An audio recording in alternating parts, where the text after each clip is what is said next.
Comenzamos el capítulo 3 de Melahim Reyes Aleph primero, con la situación de que Shlomo se había quedado de pronto sin su maestro, al quien había enviado a quedarse encerrado, pero luego él se escapó, por lo tanto Shlomo tuvo que cumplir la sentencia que había decretado, que sería la muerte para Shimi, su maestro.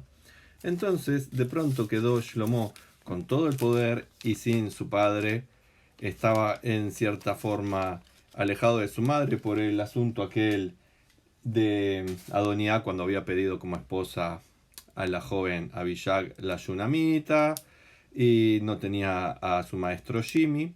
Entonces quedó un poco como desconcertado, teniendo todo el poder y no teniendo a nadie a quien rendirle cuentas. Y tomamos en cuenta no solamente que él era un muchacho de 12 años al momento de comenzar a ser rey, sino que tenía todas las presiones de su propio partido, del otro partido, de la gente, cada uno tenía sus propios intereses, de la gente del extranjero. Entonces no estaba en una situación muy cómoda y muy sencilla.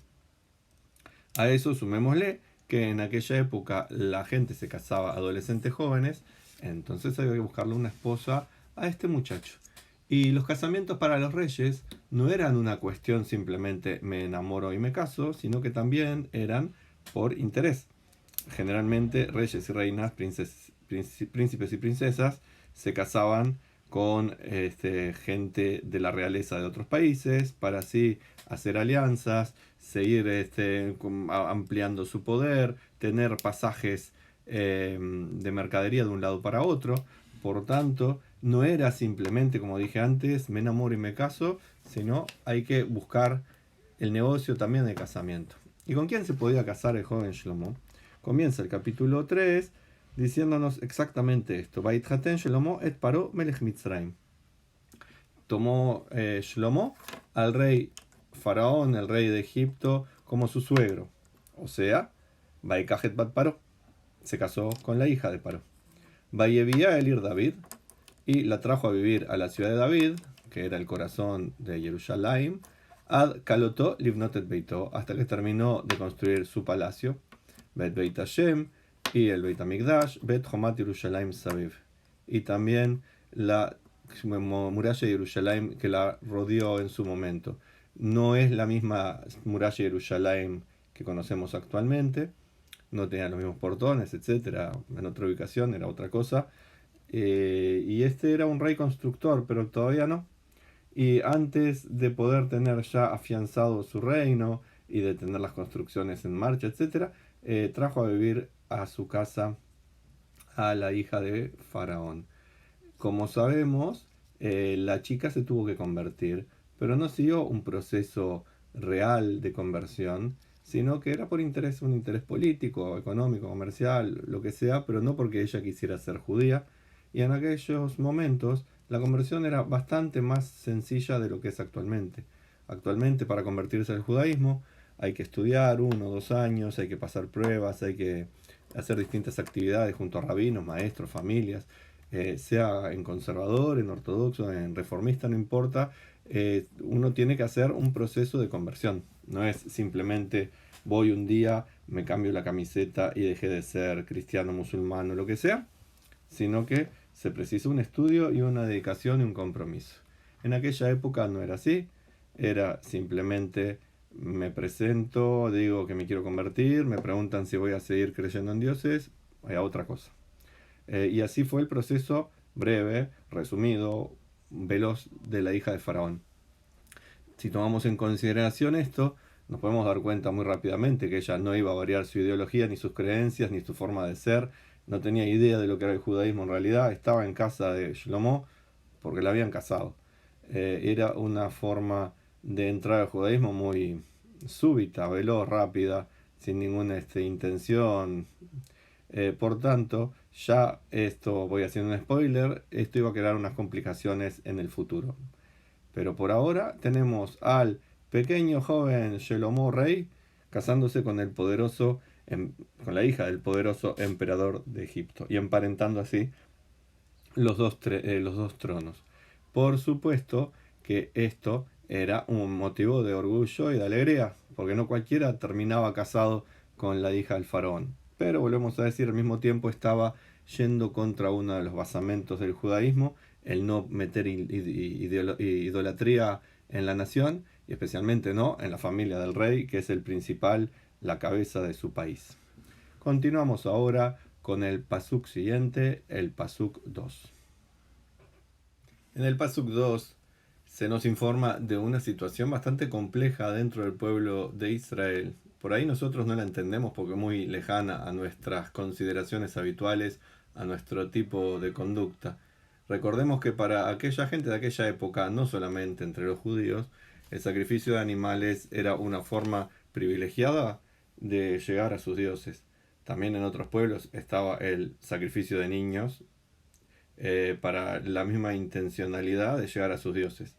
Eso es algo, el sacrificio de niños, absolutamente prohibido dentro del judaísmo y se recalca una y otra vez como es una conducta prohibida. Ya lo continuaremos estudiando. Pero el sacrificio de animales era algo muy común y habitual. La gente no iba al Beit Knesset, no existía Beit Knesset. La gente tendría que haber ido al templo, pero tampoco existía un templo. Cuando estuvieron en el desierto, allá en los años luego de Egipto, tenían el Mishkan, el santuario portátil. Al llegar a Israel lo ubicaron en un lugar, luego lo ubicaron en otro, distintas crisis, destrucciones, etcétera, provocaron que ahora no tuvieran, en definitiva, un templo. Por lo tanto, la gente empezó a hacer cosas que no estaban permitidas a priori, pero con el deseo de honrar a Dios, que era hacer sacrificios en Bamot. Bamot son lugares altos. Así que primero vamos a leer el pasuk y después vamos a explicar bien de qué se trata. Rakaam Mezabhim Bamot. Solamente que la gente seguía haciendo sus korbanot, sus sacrificios en las Bamot, lugares altos. Kilo Nivna Bait Leshem Hashem Adayamim Aem, porque aún no se había erigido, levantado, construido una casa en honor a Hashem hasta aquellas épocas. Obviamente nos da una justificación acá el pasuk del Tanaj, por qué la gente hacía eso. Pero eso no es una excusa para que hicieran algo negativo. Vamos a explicar. No se puede cumplir una mitzvah a través de un pecado. Por ejemplo, Robin Hood, dentro de la idiosincrasia judía, no estaba haciendo bien, estaba haciendo mal, por más que el dinero que robaba fuera destinado a los pobres y por más que le robara a los que él consideraba ricos corruptos. No era la forma de hacerse de acá, no es la forma de actuar bien a través de un pecado. En el judaísmo no es el fin el que justifica los medios. Entonces acá la gente, por su deseo de conectarse con Hashem y sin saber otra manera, no se les ocurría, no tenían otras formas, hacían sacrificios. Algunos en la azotea de su casa ponían una parrilla, como podemos tener nosotros, una parrilla, una barbacoa, parecido, pero simplemente los domingos, ponele, en vez de hacer el asadito con la familia, era un asadito con la familia en honor a Hashem. Pero otros iban a los lugares altos que habían quedado de la época de los Cananim, de los cananeos. Eran templos bastante majestuosos que tenían algunos de ellos, y la Torá había prohibido que sean usados y que siguieran en existencia, pero seguían en existencia, seguían siendo usados, solamente que ahora no era para los dioses de los cananeos, sino para Hashem, lo cual llevaba a graves complicaciones, porque si uno de nosotros iba a ese lugar, por ahí sabía, bueno, estamos viniendo en honor a Hashem. Pero si llevábamos a nuestros hijos y no les quedaba claro la diferencia entre Hashem, el dios del sol, el dios del fuego, etc., y veía imágenes del sol, el fuego, etc., el nene podía empezar a confundir a Hashem con alguno de esos dioses. Ese es uno de los motivos por el cual Hashem había prohibido hacer sacrificios o cualquier otro ritual judío en aquellos lugares altos, por más hermosos que hayan sido. Hashem había pedido que al llegar a Israel estableciéramos un Beit HaMikdash. Mientras tanto teníamos el Mishkan. Pero, como les dije, por cuestiones históricas, ahora no había Mishkan, pero sí había el Mizbeach, el altar que era del templo, que de él continuaremos hablando más adelante. ¿Quién era el responsable de controlar al pueblo? Obviamente que el rey. Así que Shlomo estaba encargado de educar al pueblo y de corregir esto de que no hicieran sacrificios en lugares prohibidos. La pregunta que podemos decir es, ¿qué pasaría si el propio rey hiciera sacrificios en lugares prohibidos? Lo cual veremos ahora más en el próximo pasuk. Porque en el pasuk 3, que dice Vayehav Shlomo et Hashem lalejet behukot David Aviv Rak babamot u mezabeach umaktir. Amaba Shlomo a Hashem y iba de acuerdo a las leyes, a los decretos de su padre David. O sea, cumplía con la Torá, cumplía las mitzvot, era una persona respetuosa de Hashem, estudiaba Torá, etc. Pero tenía un pequeño problema, que era en las Bamot, en lugares altos, él hacía korbanot y también ofrecía incienso, un polvo de aromas que la Torá ordena que sean elevados también como forma ritual. Así que el Tanaj nos está diciendo que tenía un gran amor por Hashem. Sin embargo, no era completo en su actividad, porque también estaba errando en esto de hacer en las Bamot los sacrificios. Y aquí también empieza a meterse un poquito el tema de la chica con la que se había casado, que en principio, como dijimos, se había convertido a judía. Sin embargo, iba a empezar a reclamar por sus propios dioses, cosa que ya estudiaremos un poquito más adelante. Y esto de estar haciendo sacrificios en lugares prohibidos, evidentemente podría ser usado por la chica y por otras esposas que tuvo Shlomo de los pueblos como un justificativo para que Shlomo empezara a actuar de maneras absolutamente contrarias a lo que dice la tradición judía. Entonces, ¿qué tenemos hasta ahora? Tenemos a un rey que estaba en su juventud tratando de hacer las cosas bien, tratando de seguir los caminos que su padre le había enseñado, de respeto a Hashem, etc., de amar a Hashem, de tratar de conectarse a Hashem, de ser una persona justa y sin embargo también bastante estricta con los que le hacían problemas.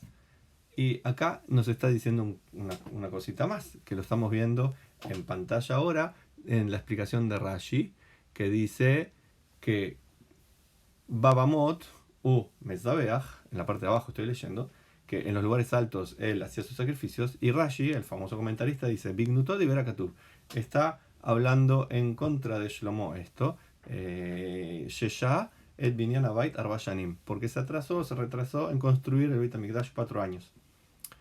Así de estricto está haciendo el Tanaj con el pibe Shlomo, 12 años, y parece que tiene que haber actuado enseguida en construir el Beit HaMikdash. Acá está diciendo, viste Shlomo, te tardaste en construir el Beit HaMikdash, permitiste acciones que no son permitidas, por más que las justificaciones sean muy lindas, el resultado va a ser terrible. Y acá no hay otro culpable, sino tú. Continuaremos con el pasuk siguiente. Y en este pasuk 4 leemos: Vayelech Hamelech Gibon al Lizboach Sham, ki habama gedola, elef olot ya'ale Shlomo la mizbeach hau. Una vez fue Shlomo a Gibón, que es el nombre de una ciudad o un lugar, y dice que fue a hacer un sacrificio a ese lugar, porque ese lugar era la bamá más grande, más importante. Según dice acá mismo Rashi, lo vemos abajo de la raya, ahí estaba el altar metálico que había sido construido por Moshe y que había sido llevado por el desierto y luego ahora había quedado en la ciudad de Gibón. Y ese era el lugar principal donde la gente iba a hacer sus korbanot. De vuelta, era un lugar que no debería estar funcionando aparentemente, sino en Jerusalén, como había sido la intención de David en su momento. Sin embargo, acá venía Shlomo, y no solamente vino a hacer un asado en honor a Hashem, sino que dice que hizo el efolot, 1000 asados en honor a Hashem, lo cual nos está hablando un poquito de la personalidad de Shlomo. Pensemos, si alguien tiene la obligación o la necesidad de hacer un sacrificio, pero lleva 1000, algo está queriendo decir, queriendo o sin querer. Y esta es la pregunta que te voy a dejar para que pienses. ¿Por qué alguien que está obligado a hacer uno o tiene la necesidad y la ley le dice que haga uno, termina haciendo 1000?